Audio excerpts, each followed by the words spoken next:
Hello and welcome to our webinar, Turning Your CRM Data into Relationship Intelligence. My name is Michael Sand, Senior Demand Generation Manager here at Affinity. I'm joined today by Colin Zeeler, a Senior Account Executive on our team, and Karen Fissman, Director of Business Development at Origin Merchant Partners, one of our clients. Some housekeeping, we'll send a copy of this recording to you later today. And if you have any questions, please direct them at webinars@affinity.co, and we'll get back to you as soon as possible. With that said, I'm excited to get started. So Colin and Karen, the floor is yours. Awesome. Thank you, Michael. And thank you, Karen, for joining us today. I'm excited to learn more about your usage of Affinity. Sure.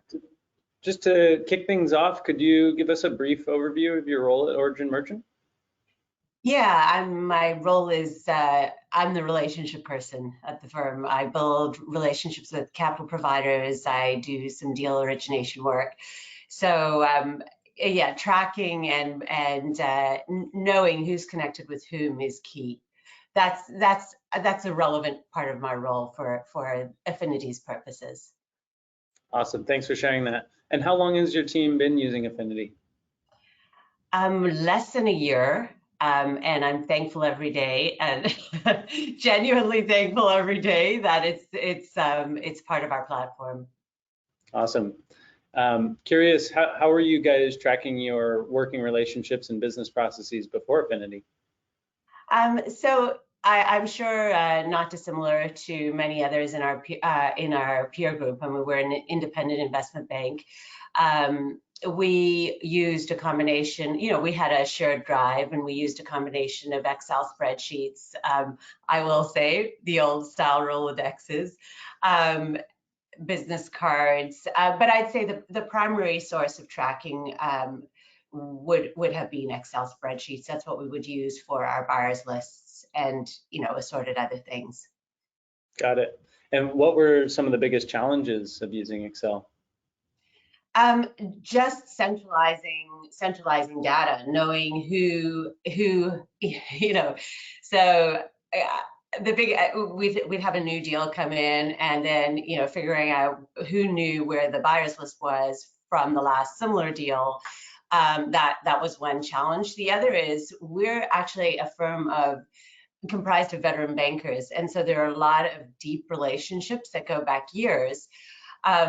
So the challenge very often when I or anyone else in the firm wants to reach out to a theoretically new relationship, there's already a connection existing at the firm. So prior to getting on Affinity, the challenge was figuring out if the relationship existed and who had it before, just doing a cold call. So those two are two of the bigger challenges that we faced.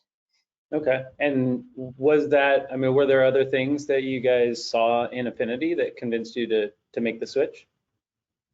I guess the one thing, where the other area where we tracked our relationships was in our email, in our Outlook. And so, there would of course be a challenge. So a partner would know that he or she had spoken to X 4 years ago, that they'd had email conversations through the years, and now X is ready to actually talk to us about an exit or talk to us about a financing raise. And there would be the challenge of, okay, did I talk to X in 2018? Is it still in my email? Did I delete it? So that would have been another, because we're 10 years old, and in M&A, well, investment banking, the relationships, the timeline to get to a deal, it's all about relationships and building them over the long term. So very often, a conversation that would happen 5 or 6 years ago would only translate into a transaction 5 or 6 years later. Right. So, sounds very familiar. We're very familiar with that story. As you know, one of the big differentiators for Affinity compared to other platforms or Excel is the automation that we provide. I'm curious if you were to estimate how much time, if any, Affinity is saved for your team on a daily, weekly basis. Well, I can't really quantify that. What I can say is that Yeah, I can't quantify that for our team, but what I can say is that it feels like it's made things a whole lot easier. So before I jump on a phone call with anyone, I look at Affinity to see who spoke to them last.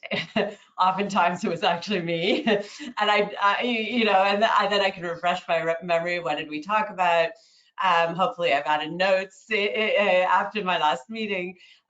So, while I can't quantify how much time it's actually saved us, it makes life a lot easier day to day, especially in a role like mine or in any of the partners' roles where they're constantly, having those conversations around relationship building.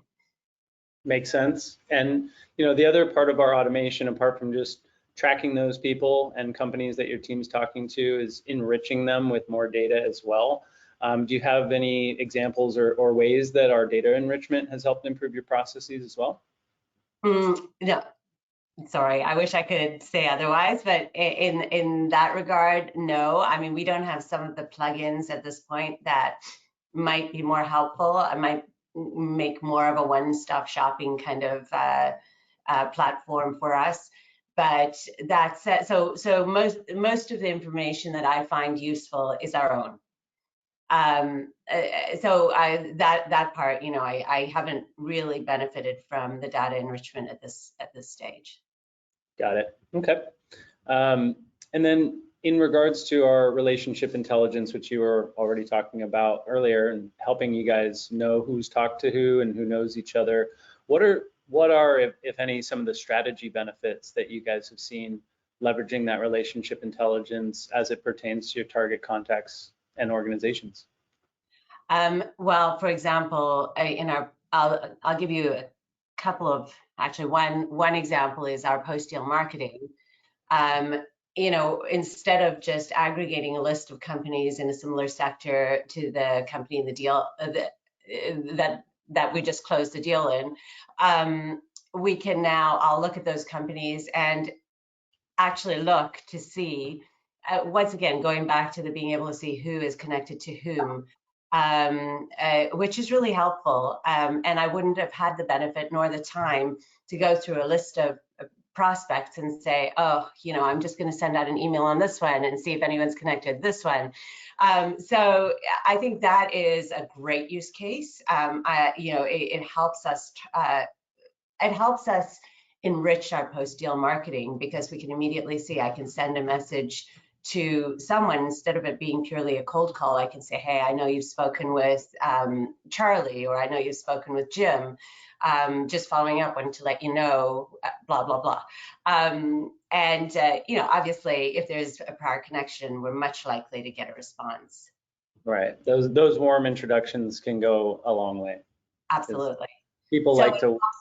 It helps us find our way to the warm introductions. Got it. And do you think any of those introductions or connections have led to any new mandates that your team is working on from your collective network? Well, it's too early to say because it takes.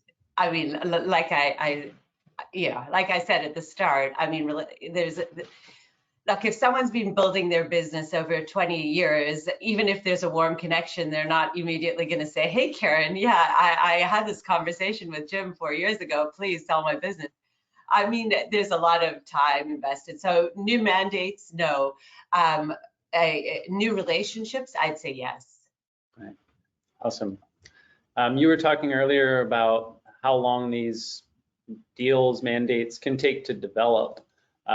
Once they do decide to work with Origin merchant partners, how long does the process take from there, like once they become a client? Well, it depends on what they're doing, but typically if it's a sell side mandate, then it would be anywhere from 6 months to 9-ish. And there are a variety of factors that'll determine how long the actual sale process takes, if it's a sale process. Sure, and that makes sense. Is it during that 6 months, a year-long process, is it typically the same person on your team working on the mandate that secured it from start to finish, or are there multiple people within your team working on that same engagement? Yeah, so we always have a single deal team. So if I bring in a new opportunity, a new deal opportunity, I don't do deal work, and so then that deal would be turned over to the principals that have expertise in the sector, along with their deal team.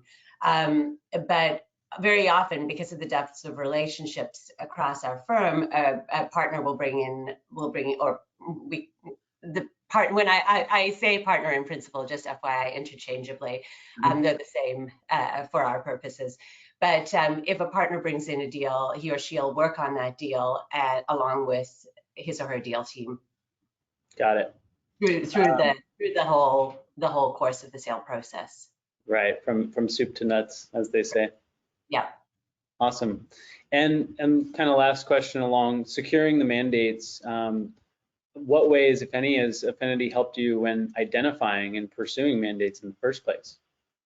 Well, I think I've already answered that question to a certain extent. The relationships in our business are key. So just knowing who we've spoken to historically, where the connections are, what we spoke about, all of those things are only helpful in advancing relationships, which in turn helps us to advance towards a mandate being secured. Right, it's a holistic approach from beginning to end. Yeah. Makes sense. Awesome. So just a couple other questions here before we wrap up. And again, really appreciate you taking the time to do this with us today.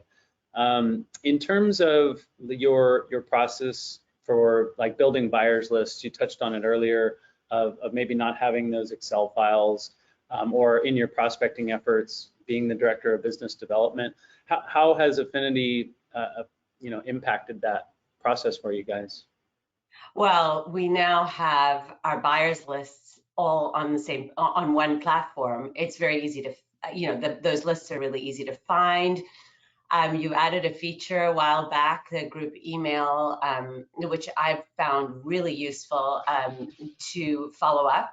So once a deal gets done, I feel like if I were on the other side, I would want to know what the outcome was. So, I've used that feature.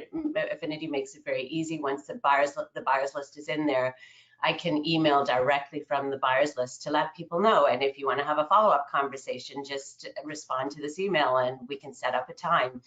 So I find that aspect, and look, I'm talking from my point of view, which is business development. I'm not on like I said, on the execution side. Mm-hmm. I think the analysts and associates that are actually, building the buyers list, it makes it easier for them as well, because they're not emailing or yelling over the desk to their buddy, hey, Christina, do you remember this deal? Do you know where the buyers list is? They just look in Affinity. So it makes it very easy to find similar lists, and that streamlining the process, because we do a lot of, I hate to use the word bespoke because it's so overused, but we do try to tailor as best we can. Like every business is unique, every process is a little bit different, but there's some things that we can use, we can draw on from our past experiences, and a buyers list is one. We may add, subtract, but it's great to have that starting point and know where it is. Right. Yeah. And it's always helpful to not have to start from scratch each time. Exactly. Yeah. Yeah. Awesome. So all these improvements sound amazing. I guess kind of last question would be to help tie all this together in terms of your own internal tracking of your processes and those streamlining efforts in terms of report generation, both for your team internally, but also in preparing for your customer engagements. What changes have been made there or improvements? So, look, we're still moving up the learning curve and understanding how we can fully leverage the platform. I will say what we haven't, we haven't been using the reporting function a lot. What we do now is we track our prospects in Affinity. And so again, making it really easy to see kind of from from remote prospect through to closed deal, who we've worked with, who we might work with, where the possibilities lie, which principles are involved with these companies, where again, going back to where the relationships lie. So that's been another helpful element, just in having a kind of a funnel in one place rather than, again, in the Excel spreadsheet. Right. Well, that all makes sense and is wonderful to hear. Again, really appreciate you taking the time to join us today. Is there anything else that you'd like to share with us or our audience today about Affinity? Yeah, I'm really surprised you didn't ask. But the reason that we chose Affinity is because of the data, the automated content. I'm going to call it content aggregation. I'm a content person, but so I work in a firm where, you know, like, let's call it what it is. Like the partners are boomer demographic. You know, I mean, we're all in, like, call it 40s to 60s, and there was a lot of resistance to CRM where there was going to be a lot of data entry required. So, you know, when we were going through this exercise, like, one of the things we were struggling with was the question, is anyone actually going to use this thing? And what I really appreciate about this platform and why I was so drawn to it was because as long as everyone's logged in, which they are, I can still have the benefit of their information. You know, sure, they can set their privacy settings how they like, but I can still see who is connected to whom. So I don't need, I'm not going to name any names. I don't need X to enter all of his contacts for me to know that he's connected with this person that I want to reach out to. So that I think, like, that's a huge feature for us. We wouldn't have tried the platform if that feature didn't exist. So yeah, that's what I'd like to add. Yeah, and then thank you for adding that. Our automation is our, you know, bread and butter secret sauce. And we have a saying here that automation leads to better accuracy, and because it's more accurate, much higher levels of adoption across the team. So, you know, not just becoming shelfware that your team doesn't use. Yeah, exactly. Yeah, and that was the fear, and we just, you know, we, like I said, even those that don't use it still are using it, and we have the benefit. Yeah. Awesome. Well, we look forward to working with you and your team and developing our partnership as we continue to grow our company. And yeah, appreciate you taking the time today. I know I'm sure you've got a busy schedule, especially during the holiday season. So really appreciate you taking the time to join us today. Yeah, it's a pleasure. It's a pleasure, and happy holidays. Awesome. Thanks so much. Thanks. Awesome. Yeah, thank you, Karen. Thank you, Colin, for that awesome discussion. I definitely really enjoyed it.